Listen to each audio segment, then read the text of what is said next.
যত বেশি দরুদ পড়বেন আপনার টেনশন তত কমে যাবে। ফজিলত শোনেন, যত বেশি দরুদ পড়বেন আপনার টেনশন দুশ্চিন্তা তত কমে যাবে।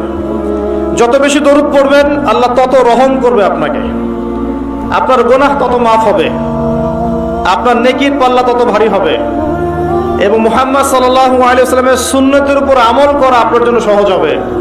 আর সবচেয়ে বড় কথা, কিয়ামতের দিন আপনার পক্ষে নবী সাল্লাল্লাহু আলাইহি ওয়াসাল্লাম স্বয়ং সুপারিশ করবেন ইনশাআল্লাহ, যদি আপনি বেশি বেশি দরুদ পড়তে পারেন। কমপক্ষে সকালে 10 বার এবং সন্ধ্যায় 10 বার পড়বেন আল্লাহুম্মা সাল্লি ওয়া সাল্লিম আলা নবিয়িনা মুহাম্মদ। আমি 3টা দরুদ পড়তে উৎসাহিত করি।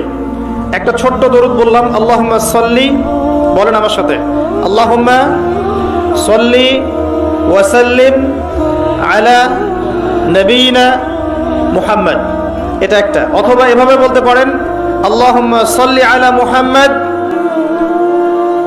ওয়া সাল্লিম, আল্লাহুম্মা সাল্লি আলা মুহাম্মদ ওয়া সাল্লিম।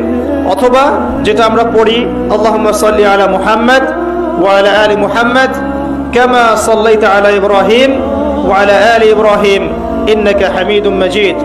আল্লাহুম্মা বারিক আলা মুহাম্মদ ওয়া আলা আলি মুহাম্মদ কামা বারাকতা আলা ইব্রাহিম ওয়া আলা আলি ইব্রাহিম ইন্নাকা হামিদুম মাজিদ।